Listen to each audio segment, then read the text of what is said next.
Good morning students. I hope आप लोग सब लोग सकुशल होंगे। तो आइए हम लोग संस्कृत का जो चौथा लेसन है, चतुर्थः पाठ सुभाषितान, इस पाठ का हम लोग अध्ययन करते हैं। सुभाषितान पाठ का जो पहला श्लोक है, सबसे पहले इस श्लोक का हम लोग वाचन करेंगे। पहला श्लोक है, उत्सवे व्यसने प्राप्ते दुर्भिक्षे शत्रु संकटे राजद्वारे शमशाने च यस्य तिष्ठति सह बांधवः। उत्सवे व्यसने प्राप्ते दुर्भिक्षे शत्रु संकटे राजद्वारे शमशाने च यस्य तिष्ठति सह बांधवः। इसका जो शब्दार्थ है, ये शब्दार्थ आप यहाँ से देख सकते हैं। यहाँ पे शब्द, एक एक शब्द का इंग्लिश मीनिंग दी हुई है, तो अगर आपको कोई कन्फ्यूज़न हो तो आप यहाँ से देख सकते हैं। तो आइए हम देखते हैं। उत्सवे, उत्सवे माने जब आपके घर पे कोई प्रोग्राम हो, मतलब कि कोई उत्सव हो, त्यौहार हो, ऐसे संदर्भ में उत्सव में व्यसने, व्यसने माने जब आप किसी अच्छी या बुरी आदत में आप संलिप्त हों, किसी चीज़ का आप आदी हो चुके हों, और ऐसे समय में जो व्यक्ति आपका साथ दे। उत्सव के समय में आप किसी प्रोग्राम में, कोई उत्सव है आपके घर, किसी प्रोग्राम का आयोजन किया जा रहा है, चाहे कोई त्यौहार हो या शादी पर्व हो, कोई भी उत्सव हो, तो उस समय जो आपका साथ दे। व्यसने, आप किसी परिस्थिति में हो, किसी आदत, किसी चीज़ की आपको लत हो, तो ऐसे परिस्थिति में, किसी चीज़ में आप संलिप्त हो, ऐसे परिस्थिति में प्राप्ते, प्राप्ते मतलब कि कोई वस्तु आपको प्राप्त हो। ऐसे समय में जब आपको कोई वस्तु, मतलब सुख की घड़ी में, जब आपके जीवन में सुख की घड़ी हो, प्राप्ते।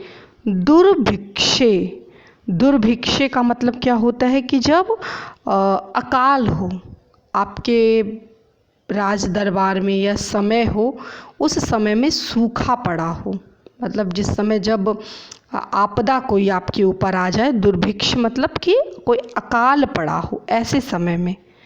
शत्रु संकटे, यदि आपके ऊपर शत्रु का संकट हो, कोई शत्रु आपके ऊपर आक्रमण कर दे, या विषम परिस्थिति हो जिस समय आपको सहारे की आवश्यकता हो।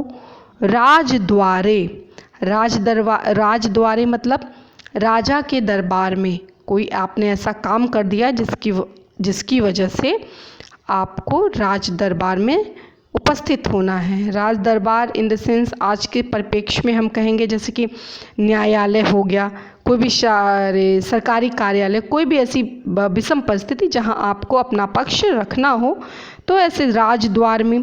शमशाने, शमशान मतलब किसी आपके परिचित बंधु बांधव की मृत्यु हो जाए, तो उस समय जो आपके साथ खड़ा हो, शमशान तक जाने के लिए जो आपके साथ खड़ा हो। च का अर्थ होता है और, यस्य तिष्ठति, जो रहता है, जो व्यक्ति आपके साथ रहता है उस समय। सह माने वह, बांधव माने भाई, सगा, आपका सगा जो है, बांधव भाई जो है, जो वास्तविक आपका भाई या बंधु बांधव वही है। केवल जो ईश्वरीय रिश्ते हमें प्राप्त होते हैं, जैसे कि जो ब्लड रिलेशन से जो रिश्ते बनते हैं, केवल वही हमारे सगे बंधु बांधव नहीं होते। बहुत से ऐसे लोग होते हैं जो कहने के लिए तो सगे होते हैं, लेकिन जब हमारे ऊपर विषम परिस्थिति आती है तो हमें मझधार में छोड़ करके भाग जाते हैं। तो यह शुभ आशितान, शुभाशितान क्या है? शुभ आशितान, सुंदर वचन है। यह सुंदर वचन कहे गए हैं कि सगा हमारा कौन है, बांधव हमारा भाई मित्र कौन है, सगा कौन है हमारा। तो जो व्यक्ति, आप यहाँ से देखेंगे सह माने वह, यस्य तिष्ठति, जो रहता हो, शमशाने, मृत्यु के समय, जब कोई मृत्यु की घड़ी में कोई या कोई आपके परिचित की किसी की मृत्यु हो या आपके ऊपर कोई ऐसी बुरी परिस्थिति आए, तो ऐसे समय में राजद्वारे, कभी आपको ऐसी परिस्थिति का सामना करना पड़े जो परिस्थिति आपके लिए विकट हो, तो ऐसे परिप्रेक्ष्य में उत्सवे, आपके घर में कोई त्यौहार हो, व्यसने, कोई आपको आदत हो, उस आदत में आप लत हो, उस लत में आप संलिप्त हो, ऐसे समय में कोई अमूल्य वस्तु आपको प्राप्त हो और उसमें सहभागिता करने के लिए लोग तैयार हों। दुर्भिक्षे, आपके ऊपर कोई अकाल पड़ गया हो। शत्रु संकटे, आपके ऊपर किसी शत्रु का संकट हो, मतलब कि आपके ऊपर कोई दुश्मन ने आक्रमण कर दिया हो। तो इन परिस्थितियों में उत्सव, व्यसन, प्राप्ति, दुर्भिक्ष, शत्रु संकटे, राजद्वारे, शमशाने, इन परिस्थिति में जो कोई भी आपके साथ रहता है वही सगा है, वही बांधव, सही जो बांधव मतलब फ्रेंड, ब्रदर, भाई जिस रूप में समझें, वही आपका सगा है। अन्यथा जो भी रिश्ते आपको जो ब्लड रिलेशन है, अगर आप वे ब्लड रिलेशन इन समय आपके साथ देने को तैयार नहीं है, तो सगे कहलाने के हकदार नहीं हैं। तो आइए हम इसका अर्थ पढ़ते हैं। किसी उत्सव में सहभागिता के अवसर पर, कोई आप उत्सव मना रहे हों, बहुत से लोग ऐसे होते हैं कि जब खुशी भी लोगों को बर्दाश्त नहीं होती है। जब व्यक्ति खुशी की कोई भी त्यौहार मनाता रहता है या शादी में इन्वॉल्व रहता है, तो लोग को बहुत ही कष्ट होता है कि कैसे वो व्यक्ति डे बाय डे कैसे तरक्की कर रहा है या कैसे वो उत्सव को सेलिब्रेट कर रहा है। तो जो व्यक्ति बिना ईर्ष्या के आपके साथ उत्सव में सहभागिता करने को तैयार हो, ऐसा व्यक्ति, या किसी व्यसन में संलिप्त होने के समय, मान लीजिए आपको जैसे कहते हैं, मान लीजिए शराब पीने की आदत लग गई, आपको मोबाइल चलाने की आदत लग गई, तो ऐसे समय में आपको समझाने की बजाय उसको आपको उसी परिस्थिति में कोई व्यक्ति अगर छोड़ के चला जाए, तो आपका सच्चा मित्र नहीं है। तो यदि आपकी व्यसन की स्थिति है उस समय, या कोई वस्तु प्राप्त होने पर, आपको कोई अमूल्य वस्तु प्राप्त हो जाए, तो ईर्ष्यावश लोग बात करना छोड़ दें, लोग जलन करना शुरू कर दें, तो ऐसे व्यक्ति आपके बांधव नहीं हैं। दुर्भिक्ष यानी अकाल के दौरान, शत्रु द्वारा संकट की उपस्थिति होने पर, राजद्वार, क्योंकि अभी तो राजतंत्र है नहीं, अभी इस समय प्रजातंत्र चल रहा है, तो राजद्वार अर्थात सरकारी कार्यालय या न्यायालय में उपस्थिति के समय, कोई आपके ऊपर विपदा आ जाए, ऐसे समय में जो कोई भी तुम्हारा साथ देता है वह तुम्हारे लिए एक मित्र, रिश्तेदार या भाई के समान है। तो यह इस प्रकार जो आपका पहला सुभाषितान है, ये पहले सुभाषितान का जो है अर्थ है। अगर आपको कोई कन्फ्यूज़न हो तो यहाँ से जो वर्ड मीनिंग दी हुई है, इस वर्ड मीनिंग को पढ़ करके आप क्लियर हो जाएंगे कि इसका क्या अर्थ है। आइए अब हम लोग दूसरा पढ़ते हैं। दूसरा क्या है? दूसरा भी आसान है, बस थोड़ा शब्द क्लिष्ट हैं, तो थोड़ा इसको ध्यान से पढ़िएगा। न कश्चित् कस्यचित् मित्रम, न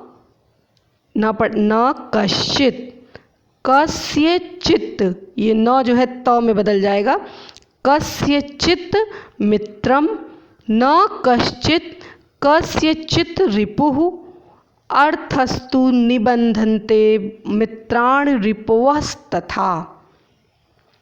ये जो सेकेंड लाइन दी हुई है, ये सेकेंड लाइन थोड़ी सी आपकी चेंज है, आपके बुक में इसके स्थान पे दूसरी लाइन दी हुई है, तो हम उसको भी पढ़ेंगे और इसको भी पहले हम पढ़ लेते हैं। तो इसका मतलब क्या है, क्या कहते हैं? न कश्चित्, न माने नहीं, कश्चित् माने कोई, कस्यचित् किसी का, मित्रम, मित्र माने मित्र है, न कश्चित् न कोई, कस्यचित् किसी का, रिपुः, रिपुः माने शत्रु, रिपु माने शत्रु। ना कोई किसी का मित्र है, ना कोई किसी का शत्रु है। अर्थस्तु मतलब धन हेतु, अर्थ के लिए, पैसे के लिए। निबंधन्ते, निबध्यन्ते, निबध्यन्ते मतलब निबद्ध हैं, जुड़े हुए हैं। मित्राणि रिपवः तथा, ये यहाँ पे रिपव, ये जो आधा स है ये विसर्ग में कन्वर्ट हो जाएगा तो क्या हो जाएगा, रिपवः तथा। तो अर्थस्तु मतलब पैसे के लिए आपस में निबद्ध हैं, जुड़े हुए हैं, चाहे वो मित्र हो चाहे वह शत्रु हो। जैसे आपके शत्रु और मित्र जो है इसी दशा पे निर्भर करता है कि आपके पास कितना पैसा है, उसी के आधार पे मित्र और शत्रु जो है वो बनते रहते। तो आपको जो महत्वपूर्ण शब्द है इन्हीं दो शब्दों का अर्थ समझना है। न कश्चित, यहाँ पे लिखा हुआ है कश्चित माने एनीबडी माने कोई, कस्य चित मित्रम किसी का मित्र, ना कोई किसी का मित्र है ना कोई किसी का शत्रु है। धन के कारण संपत्ति हेतु ही आपस में मित्र और शत्रु जो हमारे स्थापित होती है, शत्रुता या मित्रता हमारी बनती है। तो आइए हम इसका अर्थ अनुवाद देखें।